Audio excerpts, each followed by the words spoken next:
सभी को प्रेज और जय मसीह की। तो ध्यान से सुनना इस संदेश को।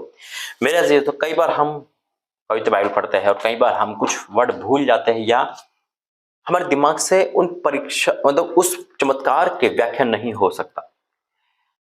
ये वचन कई बार आपने पढ़ा होगा और कई बार मैंने भी पढ़ा है और आपको दिया भी है। लाल समुद्र को दो भाग करना। लाल समुद्र दो भाग करना, जब हम इस चीज को बयान करते तो मुझे लगता है वहां पे एक ही चमत्कार हुआ कि लाल समुद्र दो भाग हो गया, बस।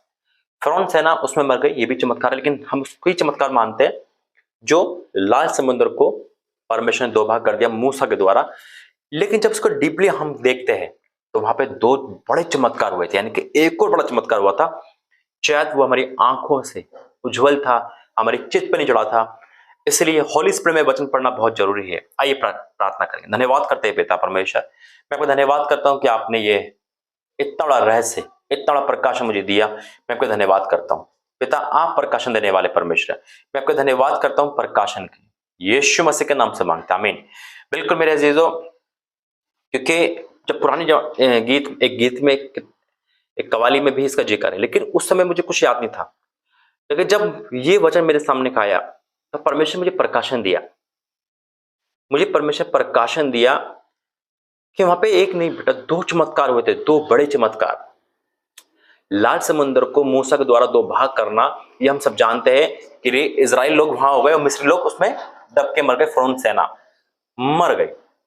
हम क्या कहते हैं कि लाल समुद्र दो भाग कर दे तो परमेश्वर हमारे जीवन में बड़े काम करेगा, यानी कि रास्ते खोल दिए, मार्ग खोल दिया। आगे लाल समुद्र, पीछे फिरौन सेना जाए तो जाए कहां, लेकिन परमेश्वर ने रास्ते खोल दिया। हो सकता है कि कंडीशन आपकी यही हो और उस समय ऐसा लगता है कि शायद इस समुद्र में डूब के ही मर जाए, कोई रास्ता नहीं था। लेकिन जब हम ध्यान से पढ़ेंगे, आत्मा में पढ़ेंगे, परमेश्वर के वचन को पढ़ के समझेंगे, हॉली स्पिरिट में पवित्र आत्मा का सहारा लेके पढ़ेंगे, परमेश्वर मेरी बुद्धि खोल कहेंगे पढ़ेंगे, तो परमेश्वर प्रकाशन पे प्रकाशन देता है। आइए वचन में जाएंगे, प्रार्थना करेंगे। धन्यवाद करते पिता, आज ये वचन आपने दिया और इसका प्रकाशन भी दिया, मैं आपका धन्यवाद करता हूँ। ये प्रकाशन मिलने के लिए धन्यवाद, यीशु मसीह के नाम से मांगते हैं, आमीन।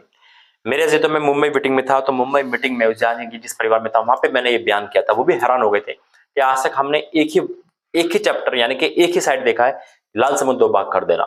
और इजराइल लोग बड़े पैदल पैदल चले गए, पार हो गए और फिरौन सेना उसमें डूब के मर गई। यानी कि एक बड़ा चमत्कार, लाल समुद्र दो भाग करना और इजराइल को यहां से वहां पहुंचाना है। नहीं मेरे चीजों, इसमें एक और चमत्कार छुपा हुआ है। इसे जब हम देखेंगे, हम पढ़ेंगे निर्गमन 14 अध्याय, और जब उसका 10 से हम पढ़ेंगे आगे तो सब में लिखा हुआ है इसमें। लेकिन मैं आपको पूरा पैराग्राफ नहीं पढ़ाऊंगा, मैं आपको एक ही आयत में गौर करवाऊंगा, जो है निर्गमन 14 अध्याय की 16वीं आयत। जब मूसा दुहाई देता है, जब परमेश्वर की दुहाई देता है, परमेश्वर क्या कहते हैं उससे और उसके बाद क्या होता है, और तू अपनी लाठी उठाकर अपना हाथ समुद्र की ओर बढ़ा और वह दो भाग हो जाएगा। तब इजरायली समुद्र के बीच होकर स्थलीय स्तर पर चले आएंगे। क्या बोला परमेश्वर ने? दो भाग हो जाएगा। आप कहोगे भाई ये तो चमत्कार है, एक ही तो है, दो कहां है?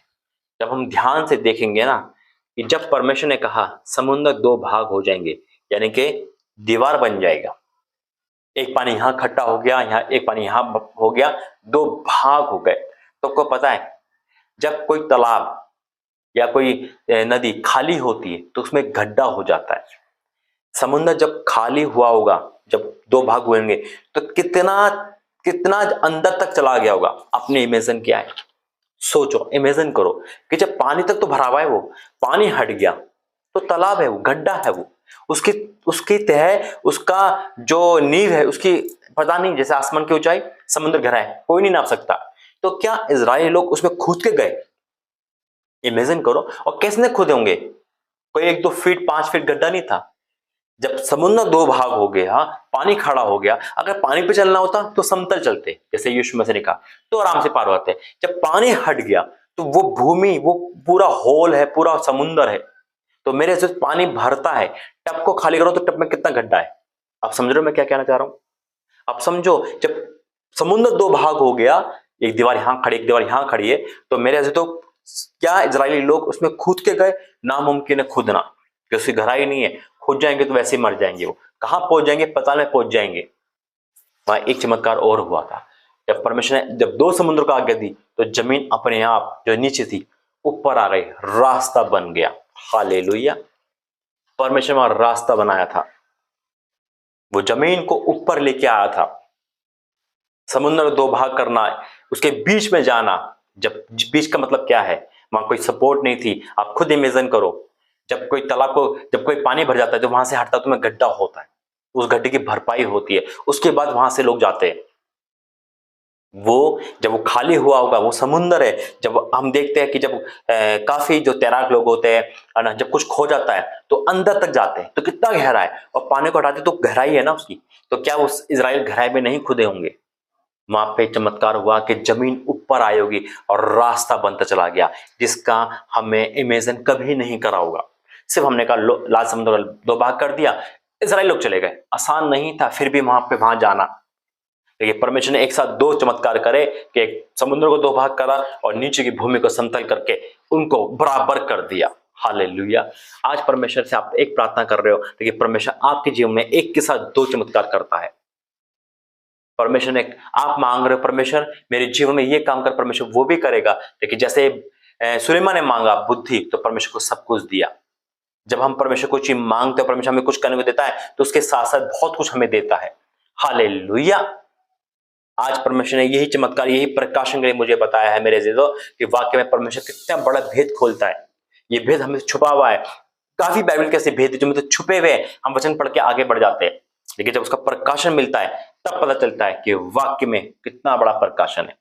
इस प्रकाशन के लिए मैं प्रभु धन्यवाद करता हूं। आज परमेश्वर वही रास्ते जो आप के नहीं बन पा रहे, 2024 में बनने वाले यीशु मसीह के नाम में जिसे विश्वास है, बोले आमीन। आइए प्रार्थना करेंगे। धन्यवाद करते हैं पिता, आज की भविष्यवाणी, आज का पैगाम आपने दिया, मैं आपको धन्यवाद करता हूं। प्रकाशन में हुआ, मैं आपको धन्यवाद करता हूं पिता। जिन्होंने सुना वो अद्भुत अद्भुत रीति से हैरान होकर, मैं आपको धन्यवाद करता हूं। आज के वचन प्रकाशन के लिए आपका धन्यवाद।